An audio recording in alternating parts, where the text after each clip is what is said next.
ತುಂಬಾ ಜನ ಈ ರೋಡ್ ಇಟ್ಟಿದ್ದಂತ ಸಂದರ್ಭದಲ್ಲಿ ಏನ್ ಮಾಡ್ತಾರೆ ಅಂತಂದ್ರೆ ನೋಡಿ, ಇಲ್ಲೊಂದು ಗಣಪತಿ ಕೂರಿಸ್ಬಿಡ್ತಾರೆ.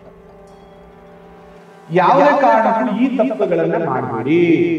ರೋಡ್ ಇಟ್ಟಿರುವಂತ ಕಡೆ ಗಣಪತಿಯನ್ನು ಕೂರಿಸೋದ್ರಿಂದ ಅದರಿಂದ ಇನ್ನೂ ಸಮಸ್ಯೆಗಳು ಜಾಸ್ತಿ ಆಗುತ್ತೆ ಹೊರತು ಕಮ್ಮಿ ಆಗಲ್ಲ. ಈ ರೋಡ್ ಎಲ್ಲಿವರೆಗಿದೆ ಅಲ್ಲಿವರೆಗೂ ಒಂದೊಂದು ಅಡಿ ಅಥವಾ 2 ಅಡಿ ಹಳ್ಳ ತೆಗೆದು ಈ ರೀತಿಯಾಗಿ ಪಿರಮಿಡ್ಗಳನ್ನ. ಶ್ರೀ ಗುರುಭ್ಯೋ ನಮಃ. ಮಾಯಕಾರ ಪ್ರಭುವೇ ನಮಃ.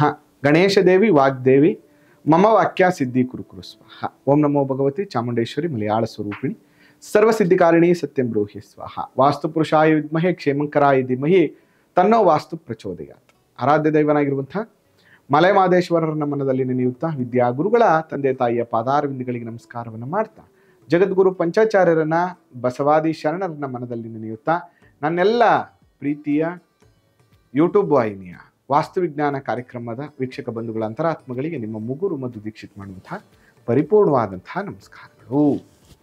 ಇವತ್ತಿನ ಸಂಚಿಕೆಯಲ್ಲಿ ನಿಮಗೆ ರೋಡ್ ಇಟ್ ಬೀದಿ ಕುತ್ತು ಅನ್ನುವಂತಹ ವಿಚಾರಗಳ ಬಗ್ಗೆ ನಾನು ನಿಮಗೆ ತಿಳಿಸ್ಕೊಡ್ತಾ ಇದ್ದೀನಿ.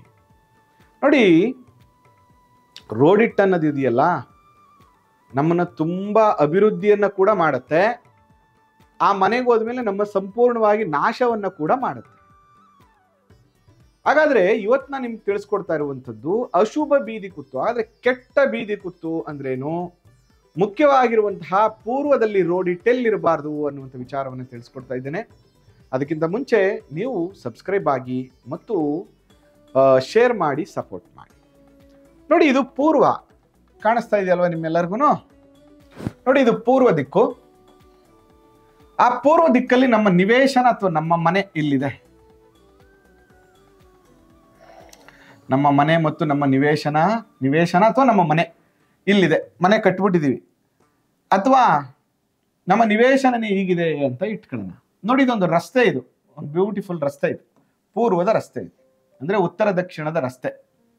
ಹಾಗಾದ್ರೆ ಇಲ್ಲಿ ರೋಡ್ ಇಟ್ಟೇನಾಗಿದೆ, 3 ದಾರಿ ಸೇರುವಂತ ಜಾಗ, ಬೀದಿ ಕುತ್ತು ಅಂತ ಏನ್ ಹೇಳ್ತೀವಲ್ಲ, ಯಾವುದೇ ಕಾರಣಕ್ಕೂ ಪೂರ್ವ ಆಗ್ನೇಯ ಅಂದ್ರೆ ಪೂರ್ವದಿಂದ ಆಗ್ನೇಯದ ತನಕ ಯಾವುದೇ ಜಾಗದಲ್ಲಿ ರೋಡ್ ಇಟ್ ಇರಬಾರ್ದು. ಇಂಥ ನಿವೇಶನಗಳನ್ನ ಫಸ್ಟ್ ನಾವು ತಗೋಬಾರ್ದು. ಅಕಸ್ಮಾತ್ ಪೂರ್ವಾಗ್ನೇಯ ನಿವೇಶನವನ್ನ ತೆಗೆದುಕೊಂಡಿದ್ದೆ ಆದ್ರೆ ಶಾಸ್ತ್ರ ಹೇಳುತ್ತೆ ಇಷ್ಟು ಚಂದ, ಆಶ ಗೋಪುರಗಳೆಲ್ಲವೂ ಕೂಡ ಬಿದ್ದು ಹೋಗುತ್ತದೆ. ನೀವು ಏನೇನೋ ಎಕ್ಸ್ಪೆಕ್ಟೇಷನ್ ಇಟ್ಕೊಂಡಿರ್ತೀರ ಲೈಫಲ್ಲಿ, ಅದೆಲ್ಲವೂ ನಶಿಸಿ ಹೋಗ್ತದೆ. ಯೋಜನೆಗಳು ಯಾವುದು ಕಾರ್ಯರೂಪಕ್ಕೆ ಬರಲ್ಲ. ಅನವಶ್ಯಕವಾದ ಖರ್ಚು ಮೇಲಿಂದ ಮೇಲೆ ಬರ್ತಾನೆ ಇರುತ್ತೆ. ಜೊತೆಗೆ ಮಾನಸಿಕ ವ್ಯಾಧಿಗಳು ಶುರುವಾಗುತ್ತೆ. ಹೆಂಡತಿ ಮನೆಯಲ್ಲಿ ಡಾಮಿನೇಟ್ ಆಗ್ತಾರೆ. ಹೆಂಡತಿಗೆ ಕುಟುಂಬದ ಜವಾಬ್ದಾರಿಗಳು ಜಾಸ್ತಿ ಆಗ್ತದೆ.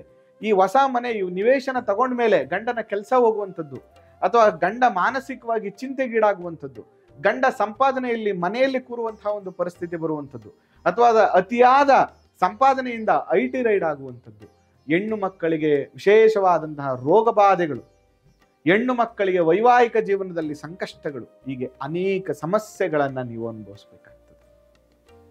ಅದಕ್ಕಾಗಿ ಯಾವುದೇ ಕಾರಣಕ್ಕೂ ಈ ರೀತಿಯ ಉತ್ತರ ದಕ್ಷಿಣ ಪೂರ್ವದ ರಸ್ತೆ ಇದ್ದಾಗ ಪೂರ್ವದಿಂದ ಆಗ್ನೇಯದವರೆಗೆ ಏನಾದ್ರು ರೋಡ್ ಇಟ್ಟಿದ್ರೆ ಯಾವುದೇ ಕಾರಣಕ್ಕೂ ತಗೋಬೇಡಿ.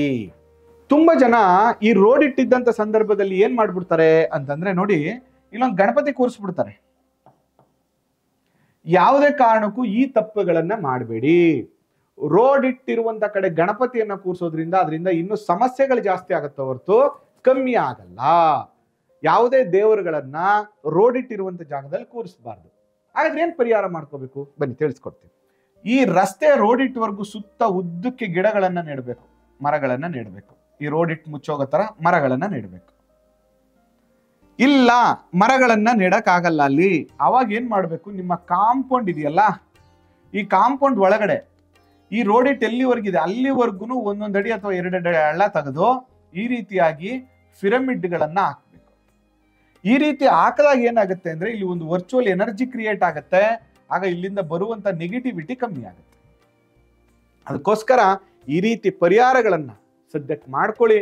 ಅದರಿಂದ ನೆಗೆಟಿವಿಟಿ ಕಮ್ಮಿ ಆಗುತ್ತೆ, ತೊಂದರೆ ಕಮ್ಮಿ ಆಗುತ್ತೆ. ನಿಮ್ಮ ಕಾಂಪೌಂಡ್ ಒಳಗಡೆ 9 ಪಿರಮಿಡ್ಗಳನ್ನ ನಿಮ್ಮ ಅಳತೆಯನ್ನ ನೋಡ್ಕೊಂಡು ಎಷ್ಟಗಲ ರೋಡ್ ಇದೆ, 10 ಅಡಿ ರೋಡ್ ಇದೆಯಾ, 20 ಅಡಿ ರೋಡ್ ಇದೆಯಾ, 30 ಅಡಿ ರೋಡ್ ಇದೆಯಾ ನೋಡ್ಕೊಂಡು ಆ ರೋಡ್ ಕಂಪ್ಲೀಟ್ ಆಗೋವರೆಗೂ ಪೂರ್ಣ ಪ್ರಮಾಣದಲ್ಲಿ ಕಾಂಪೌಂಡ್ ಒಳಗಡೆ ನೀವು ಈ ರೀತಿಯಾಗಿ ಪಿರಮಿಡ್ಗಳನ್ನ ಹಳ್ಳ ತೆಗೆದು ಹಾಕೋದ್ರಿಂದ ಒಂದು ವರ್ಚುವಲ್ ಎನರ್ಜಿ ಕ್ರಿಯೇಟ್ ಆಗುತ್ತೆ, ಅದರಿಂದ ನಿಮಗೆ ಆ ನೆಗೆಟಿವ್ ಕಮ್ಮಿ ಆಗತ್ತೆ. ಇದು ತಗೊಂಡಿರೋರ್ಗೆ ಪರಿಹಾರ, ಆಲ್ರೆಡಿ ವಾಸ ಮಾಡ್ತಾ ಇರೋರ್ಗೆ ಪರಿಹಾರ. ಇಲ್ಲ ನಾವೀಗ ತಗೋಬೇಕು ಅಂತ ಇದೀವಿ, ಕಟ್ತಾ ಇದೀವಿ ಅನ್ನೋರಿಗೆ ದಯವಿಟ್ಟು ಇಂಥ ಸೈಟ್ಗಳನ್ನ ತಗೋಬೇಡಿ. ಈ ಜಾಗಕ್ಕೆ ಹೋದ್ಮೇಲೆ ಯಾವುದೇ ಕಾರಣಕ್ಕೂ ಅಭಿವೃದ್ಧಿ ಆಗೋದಿಲ್ಲ. ಹಾಗಾದ್ರೆ ಎಲ್ಲ ರೋಡ್ ಇಟ್ಗಳು ಕೆಟ್ಟದ್ದ ಗುರುಗಳೇ ಅಂದ್ರೆ ಖಂಡಿತ ಇಲ್ಲ. 4 ರೋಡ್ ಇಟ್ಗಳು ಶುಭ ಫಲವನ್ನ ಕೊಟ್ರೆ 4 ರೋಡ್ ಇಟ್ಗಳು ಶುಭ ಫಲವನ್ನ ಕೊಡುತ್ತೆ. ಆ ಶುಭ ಫಲಗಳು ಯಾವುದು, ಅಶುಭ ಫಲಗಳು ಯಾವುದು, ಅದಕ್ಕೆ ಪರಿಹಾರಗಳೇನು ಮುಂದಿನ ಸಂಚಿಕೆಯಲ್ಲಿ ತಿಳಿಸ್ಕೊಡ್ತೀನಿ. ಈ ಸಂಚಿಕೆ ನಿಮ್ಗೆ ಇಷ್ಟ ಆಗಿದ್ರೆ ದಯವಿಟ್ಟು ಶೇರ್ ಮಾಡಿ, ಸಪೋರ್ಟ್ ಮಾಡಿ. ಜೊತೆಗೆ ಯಾವುದೇ ರೀತಿಯ ವಾಸ್ತು ಸಲಹೆ ಬೇಕು ಅಂದ್ರೆ ನೇರವಾಗಿ ಭೇಟಿ ಮಾಡಿ.